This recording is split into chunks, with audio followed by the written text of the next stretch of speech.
Hello. This is part 2 of our 2.5-part series on how to make a pumpkin pie sort of from scratch. In part 1, I showed you how to make the puree. Here, we're going to show you how to make a pie. Part 1.5, I showed you what to do with the seeds. Not really important to the pie, but part of the fun. So, let's get started gathering our ingredients. Just to recap, in part 1, we turned this into this. And now, in part 2, we're going to turn this into this. But I'm getting ahead of myself. Let's take a look at the ingredients. First, let me explain why this is making a pumpkin pie sorta from scratch. Okay, I cheat. I never got a pastry to come out well, so I go with the store-bought ones. If you can make your own pastry, knock yourself out. I can't. So let's move on to some other ingredients. Let's look at the spices. We're going to want a little nutmeg. That's a lot, but we won't need it all. We're going to want a little cinnamon. There, a little cinnamon. And finally, we're going to want a little ginger. No, let me try that again. We're going to want a little ginger. Man, what is wrong with this thing? Let me try again. Oh, I'm holding it upside down. There we go. A little ginger. A little ginger. That's better. Okay, those are the spices. I think I mentioned in part 1 that this recipe is a little variation on Fifi's ginger or maple pumpkin pie recipe number 1. I went looking this morning for the website where I originally found it, and it's not there anymore. But if you do a Google search for Fifi's maple pumpkin pie recipes, you'll find it. It's in several other sites now. What else did I want to say? Oh yes, I've varied the recipe a little bit. In the original recipe, Fifi says the maple flavor is very subtle. Well, I don't want subtle, I want big maple flavor. So I add a little bit more maple syrup than her recipe calls for. And I'm also a little stingy with the spices, because the spices can tend to override the flavor of the maple. Also, since I'm adding more liquid to the mixture, I also add a little bit more flour to make sure the custard sets. Fifi's recipe mentions that the flour is just for insurance for the custard. Since I'm putting more liquid in the form of maple syrup, I need a little bit more insurance, so I put more flour. A little bit. Let's get started. Let's talk about pie plates. Fifi's recipe calls for 1 9-inch pie pan. You could use a Pyrex pie plate or aluminum foil. Depends on what you're going to do with your pie. If you're going to give them away and you're going to be worried about getting your pie plate back, go with the aluminum. Also, if you want to throw pies at people for comic effect, I would recommend the aluminum. If you want to throw pies at people to cause bodily injury, glass would be more effective. Also, little variation on the recipe today. I'm going to make 2 pies, so I'm going to double the recipe. Some of the other ingredients that we're going to need: some eggs. Got them. We're going to need some heavy cream. Got it. It's not really as heavy as it says. We're going to need some milk. Forgot to do the magic wand. We're going to need some milk. And there we got our milk. But most important of all, we're going to need maple syrup. There you go. Make sure you're using genuine maple syrup, not cheap pancake syrup. Real maple syrup. Be careful with this thing. Now, we're ready to begin. Fifi's recipe calls for 1.5 cups of pumpkin puree. I'm using 3 because I'm doubling the recipe. And I've put it into a heavy pan with lots of extra room because I'm going to put a lot more ingredients in here with the pumpkin puree. Can you see that? First thing I want to do with the pumpkin puree is to start warming it up. This recipe is kind of cool. Actually, it's kind of warm. We're going to preheat the filling so that it bakes faster in the oven. But you have to be careful about that. You don't want it so hot that you start cooking the eggs before you've actually mixed everything in. So I'm going to put my pumpkin puree on the stove and turn it on to low heat while I do some more ingredients. With the pumpkin puree, I'm going to pour in the heavy cream. Fifi's recipe calls for half a cup, I think. Hang on.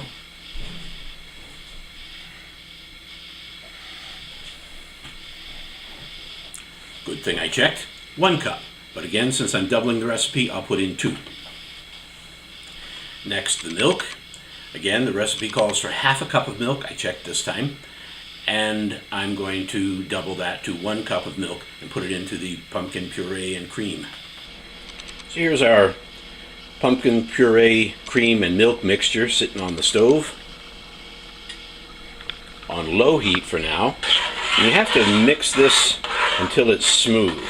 And it takes some mixing. You can see the pumpkin puree doesn't quite want to mix with the cream and milk, but it will, especially when it gets warmer.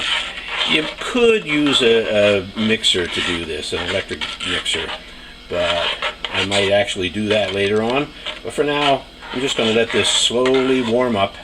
Just take that puree off the sides of the pan. I'll let this slowly warm up while I work on the other ingredients.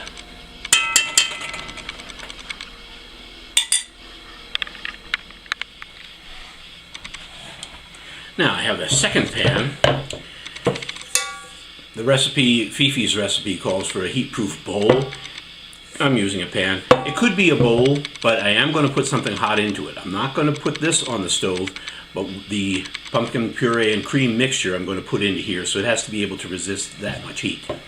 First thing I want in here is my eggs. Basic recipe calls for 4. My double recipe will be 8.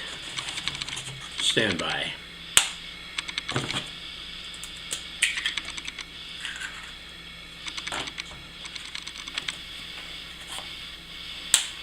While I'm cracking my eggs, maybe I'll endeavor to crack you up. You remember my jokes from part 1 and part 1.5? Did I mention that a pumpkin is like a box of chocolates? I did? Okay, I'll try to give that one a rest. My jokes are like a box of chocolates. Somebody went through and took out all the good ones.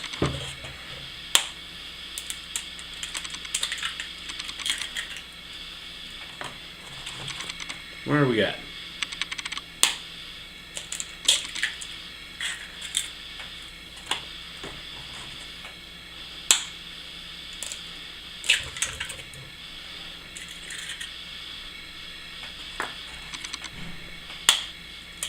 And that's 8. I talked a little bit about doubling the recipe. You could theoretically scale it up as much as you want, but I find that if I more than double it to make more than 2 pies, it gets a little hard to manage. 2 pies don't bother me.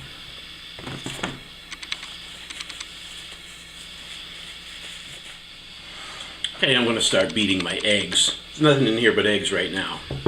Just mix them.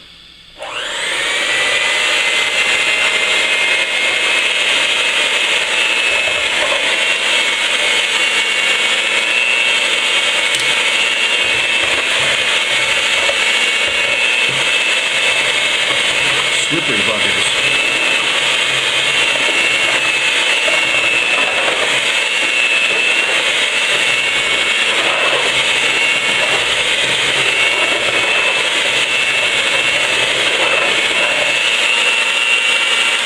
Okay, so now my eggs are pretty thoroughly mixed. I'm going to put in the dry spices. Okay, we're ready to mix in the dry spices. Maybe a little dry humor with it. Maybe not. I forgot. How much ginger do I want?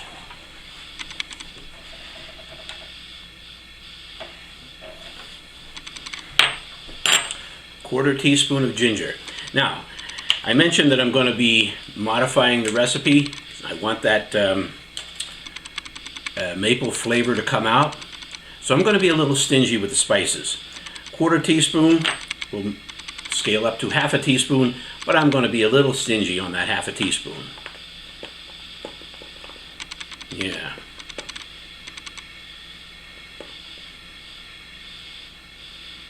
I think that'll do it. I'm going to sprinkle it kind of evenly to make it easier to mix and less likely to clump. Got a paper towel over there to prevent making the table cruddier than I need to.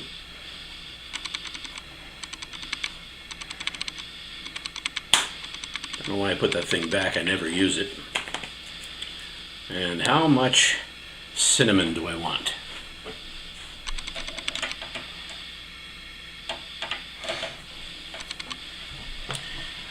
One teaspoon of cinnamon. Again, that'll scale up to 2. But I'm going to be stingy. This is a half a teaspoon, right? So I'm going to put half.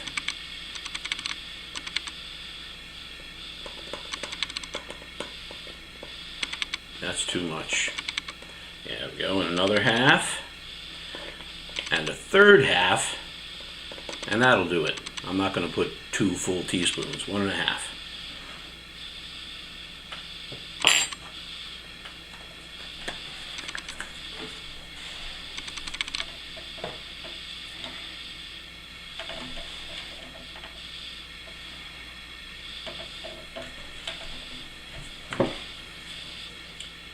Nutmeg, again, a 1/4 teaspoon, double it to half, but be a little stingy.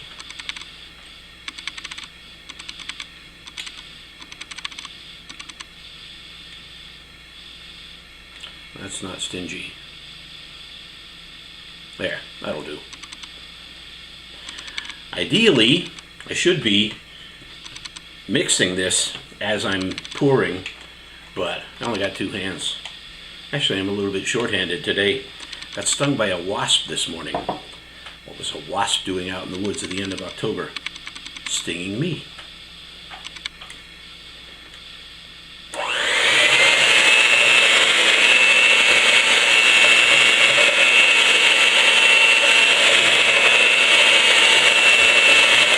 The spices are kind of floating on the eggs, so they take a little bit of encouragement to mix in.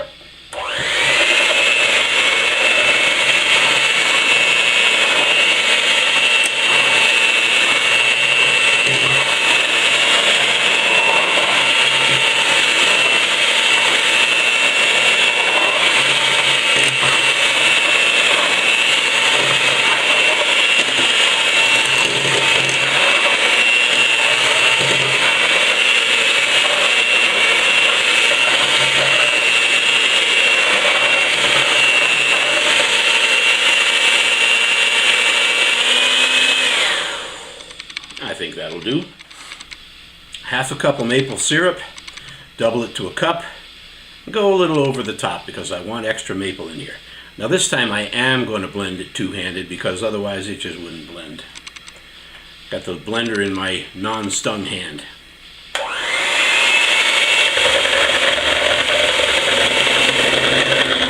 I'm pouring the maple syrup right into the beaters.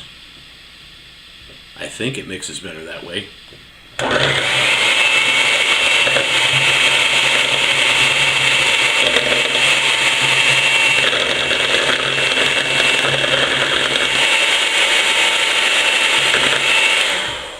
I'll bet that noise is pretty annoying.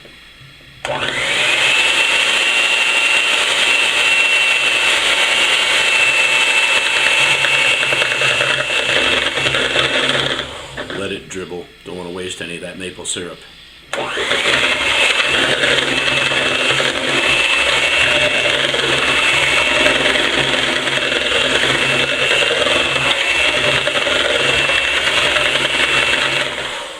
Okay, it's through dribbling.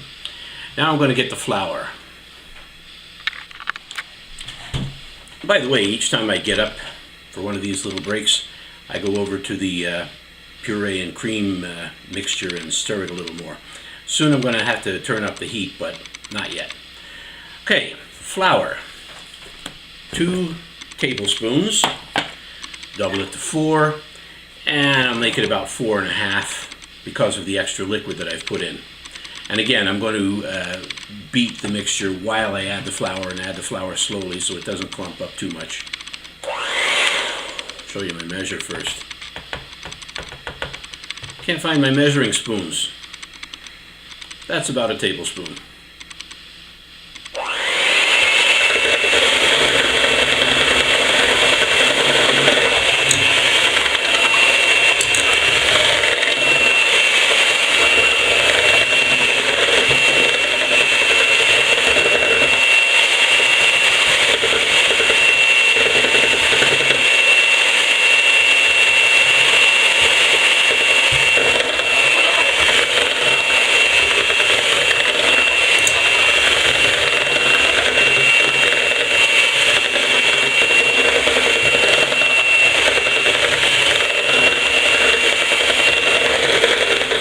Anybody counting?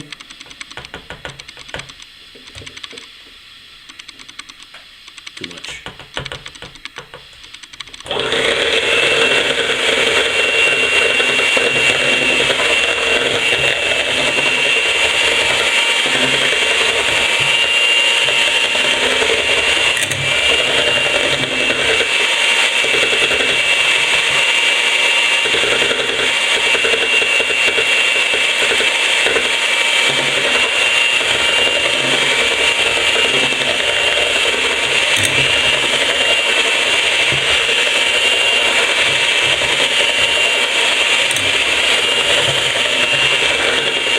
Okay, that was 1 tablespoon for each of my unstung fingers. I'll put in a little bit more. I'm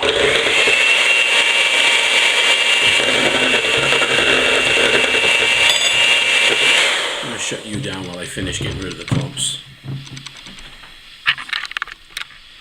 Okay, pretty well declumped. I wanted to say a word about scaling these recipes. Cooking is not that precise a science.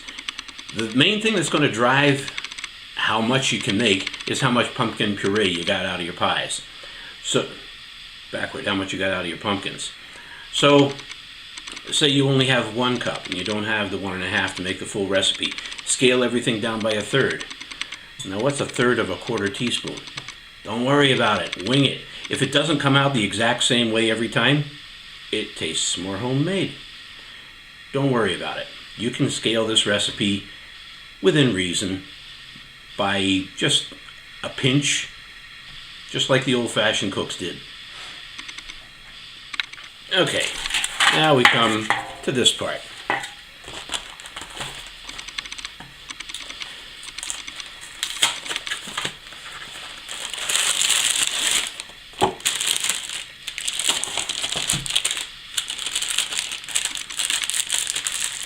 I should have had a cooking board here, or a cutting board here to unroll this, but I'll wing it. What I said about scaling, right? Wing it. It'll come out all right. It's very stubborn plastic. And the wasp sting on my finger doesn't make it easier to do. I think the wasp was too torpid to give me a full injection of venom, just enough to be annoying.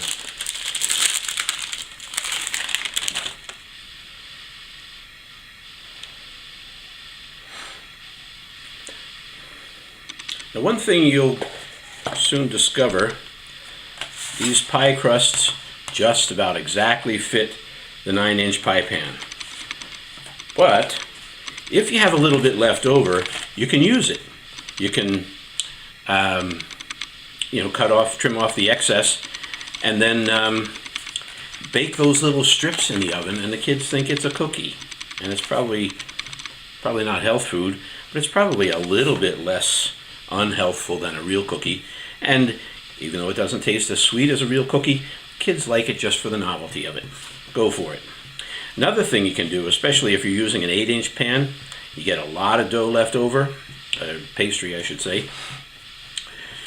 You can put those pieces together to make a little pie crust, and if you have any extra pumpkin pie filling, you can put it into a little muffin dish and make a little mini pie. That's what I do with the excess filling if I have some. I don't know if I'll have any this time, but I won't have any excess pie crust because I'm making a 9-inch pie. There's a little bit of excess here.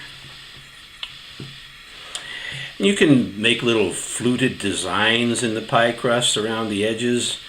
I couldn't be bothered. You see what I did there? A little bit of overhang here, a little bit of undershot there. Just remember Play-Doh? This is what kids used before Play-Doh was invented.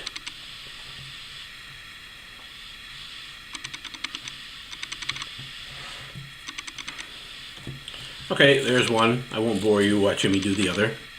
I'll bore you watching me do something else. Okay, got my 2 pie shells more or less arranged.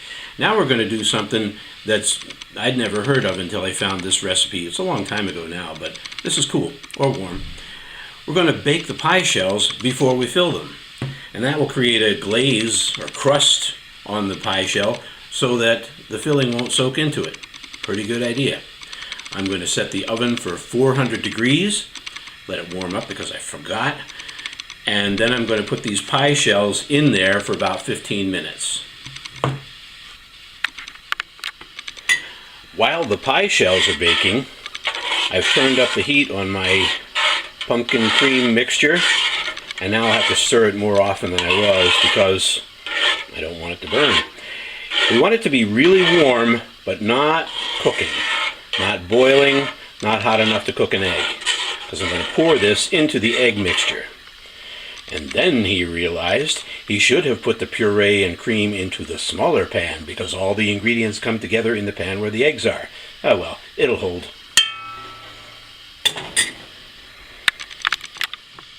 Are we ready for this? Now I'm going to put the pumpkin puree cream mixture into the egg, maple syrup, and spices mixture. Mixing all the while, pouring in a slow stream so I don't overheat anything. And I got 3 minutes till those pie shells are ready. So I'm not going to do it all that slow.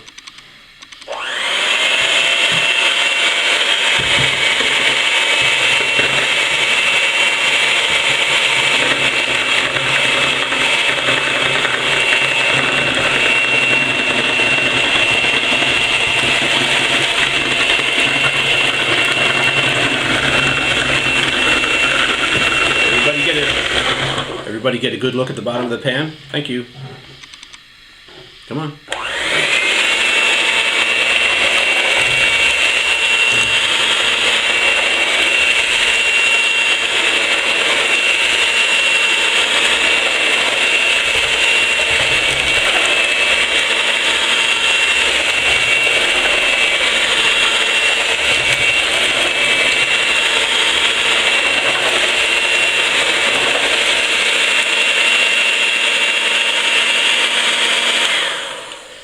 This is going nicely, but that's a lot of pie filling. I'm kind of thinking we need to redo that estimate. I think the recipe, the normal scale recipe, beginning with 1.5 cups of pumpkin puree, is 2 pies. I think we can get a good 3 out of this. Time for the next step, which is kind of complicated.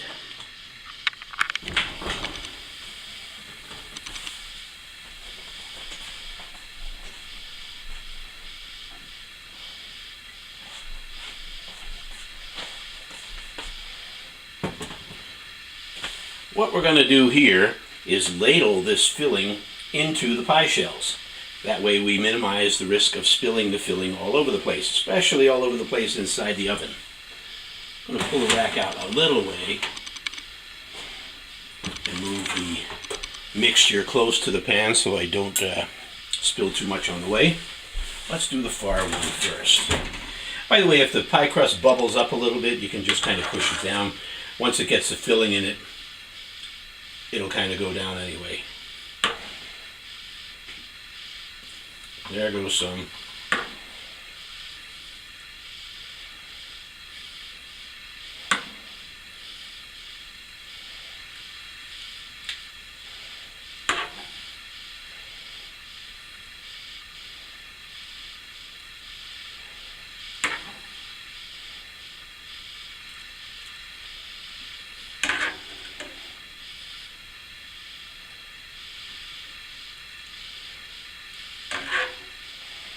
You want to fill the pie shell about 3/4 of the way full, because the filling will rise as it cooks.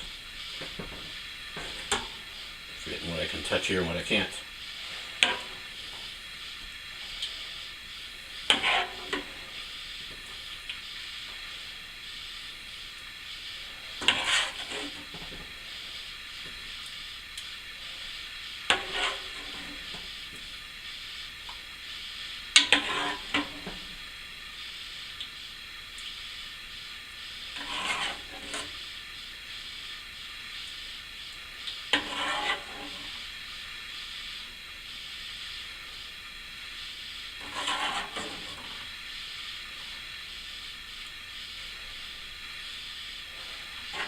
Maybe a little bit more for you.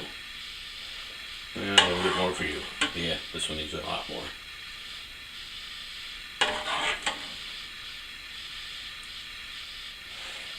then,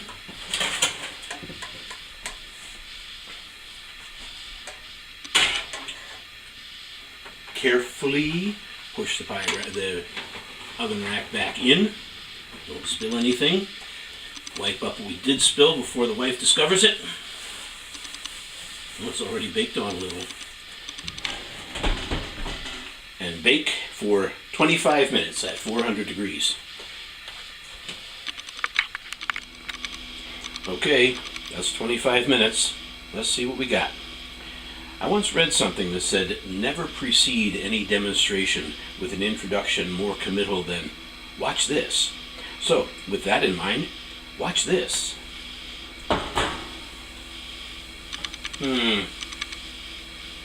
Not done yet. You'll see when they're done. Should be jiggly in the middle. That's not jiggly. That's still sloshy. That's liquid. I'll give it another 5.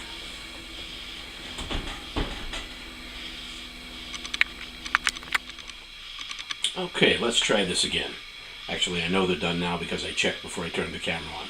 That was actually about 45 minutes of bake time. Maybe this oven isn't really 400 when it says it's 400. Here's what we want to see. The edges are puffing up all around, a little bit of browning. Sometimes you see more brown crust across the top. And the inside is jiggly, not sloshy. So now, we need to put them on a cooling rack to finish off for about 20 minutes. I don't have a cooling rack, but I have an electric stove.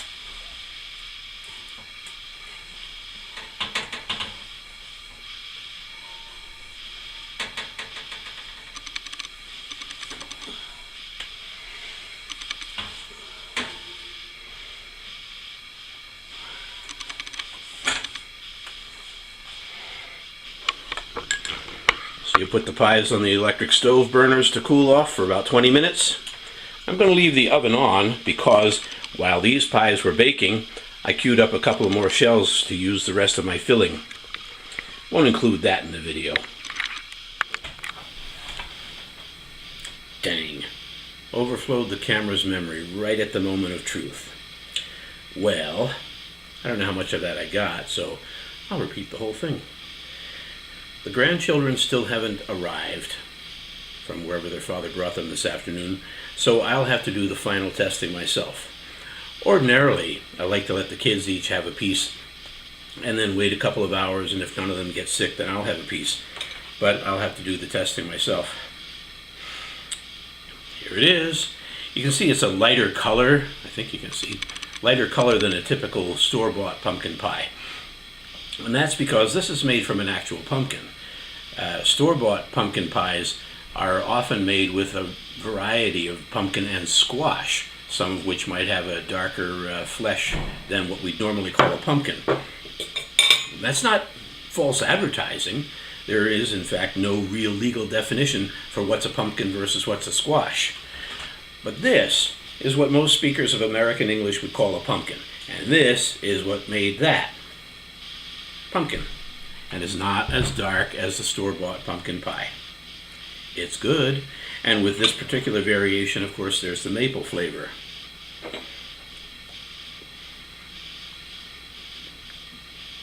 No strange tastes, no foul odors. I think it worked.